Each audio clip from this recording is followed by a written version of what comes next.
ipinasok nila na hindi po inaprubahan ng Kongreso.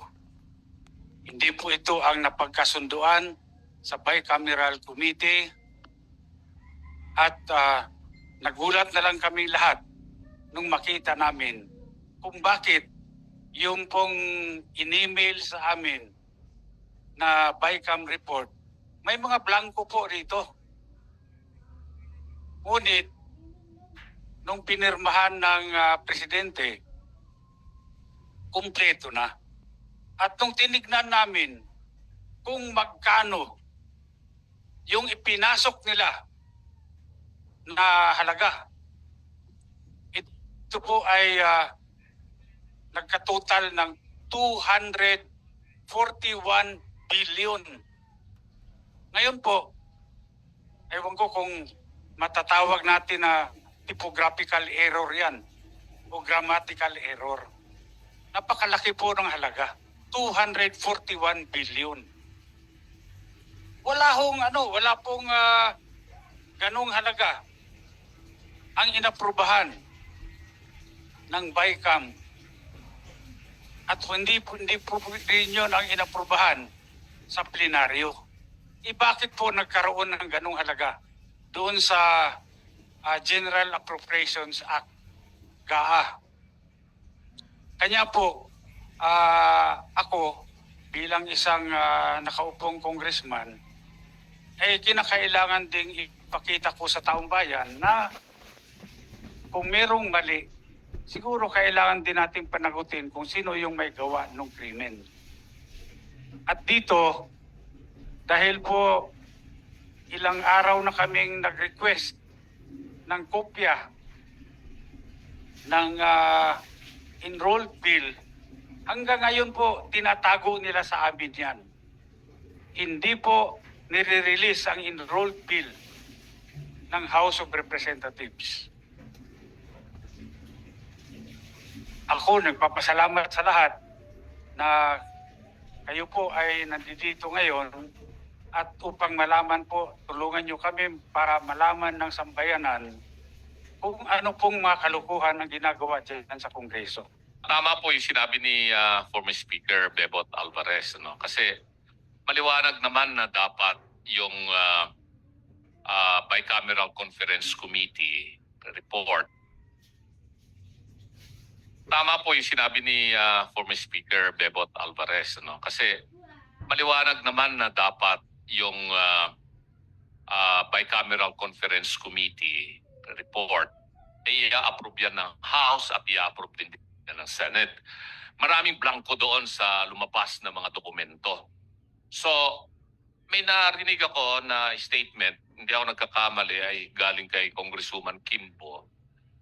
Ang nagsabi na yung technical working group ang gumawa na ng tinatawag nilang insertion based on kung ano raw yung napag-usapan doon sa bicameral conference. Ang tanong, meron bang records of proceedings doon sa Bicam?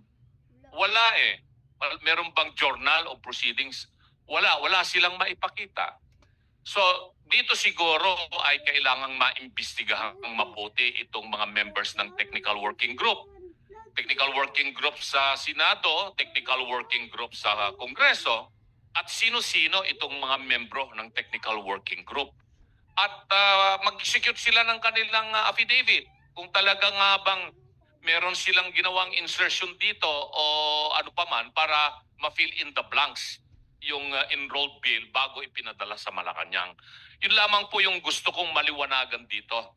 Dahil ay statement nang galing yan sa balita na napakinggan ko at nabasa ko na statement allegedly ni Congresswoman Kimbo na yung technical working group ay pinunuan itong mga blanco na nandito sa mga dokumentong lumabas na mga Bicam report na may pirma naman yung mga members ng Bicam Committee sa House at saka sa Senate.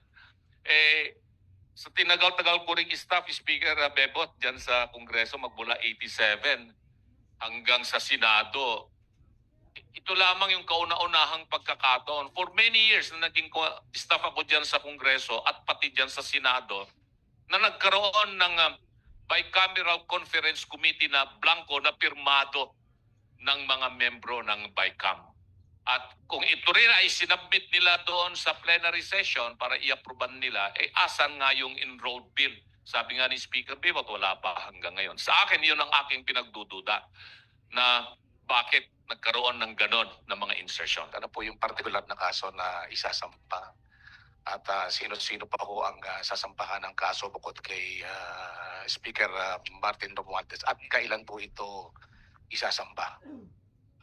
Sa aking pagkaalam, no, pwede akong i-correct nung aming mga abogado rito kung meron ako makaligtaan na pangalan. Number 1, siyempre si Martin Romualdez. Pangalawa, itong si Saldico.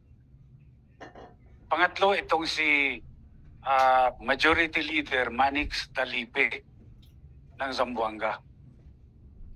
Bakit sila? Dahil po, una, wala pong nangyayari sa House of Representatives na hindi po alam ng Speaker of the House of Representatives. Lahat po yan may basbas ng Speaker. Wala pong gagalaw dyan kapag hindi po sinabi ng Speaker. Kaya nga po dito, sigurado ako, itong si Martin Romualdez ay talagang siya ang may pakanan nito lahat. Siya ho ang author nito. Ngayon, siyempre ako gusto ko rin magpasalamat kay Congresswoman Stella Kimbo. Dahil kung meron mang tunay na bayani dito, si Congresswoman Stella Kimbo. Dahil siya mismo ang umamin na maraming blanco ang BICAM report. Ngayon, bakit nagkaroon ng 241 billion na additional budget doon sa sa GAA na pinirmahan ng Pangulo? Ngayon, yung mga media, pwede rin nyo rin mag-request nyo sa Kongreso kung mabigyan kayo ng kopya ng enrolled bill. Bakit mahalaga ang enrolled bill? Kasi dito natin makikita kung ang enrolled bill ba ay faithful reproduction kung ano yung inaprubahan ng Kongreso sa plenary. Dahil kung ito ay magkaiba, ay malaking problema yan. Hindi nila nilalabas yung enrolled bill. Ako may suspetsa. Anong problema? Ba't ayaw mong ilabas? Problema dyan, kung walang enrolled bill, yung liability magsishift, mapupunta sa Office of the President. Pinirmahan niya, walang enrolled bill. Sino naglagay ng blanco? Hindi sila. Kaya malaking problema. Siguro mabuti, labas na nila yung enrolled bill para naman makumpare natin. Tama ba yan? O pareho ba yan? Nung inaprubahan ng BICAM, inaprubahan ng plenary. Okay. Maidagdag ko lang, sa laki ng problema nila, palagay ko that is the reason why sinulong nila kahit kapos na yung oras ng impeachment para matabunan ito. Para yun ang pag-usapan. Para yung oposisyon ang nasa defensive instead of us being on the offensive. Pero hindi po natin bibitawan ito kasi napakalaki talaga. 241 billion. Kaming mga ordinaryong tao, we cannot even begin to wrap our heads around that figure. 241. Kaya kami ni Mr. Magpantay sa Citizens Crime Watch, we joined hands with Speaker, with Attorney Raul Lambino, with Attorney Jimmy Bondoc para isulong po ito at sa Monday po ay ipafile po namin sa City Prosecutor's Office ng Quezon City itong criminal case na ito because this is falsification of legislative documents which is a crime. Krimen po ito. It is a crime not only under the revised penal code but in view of the amount involved, it is a crime against the Filipino people.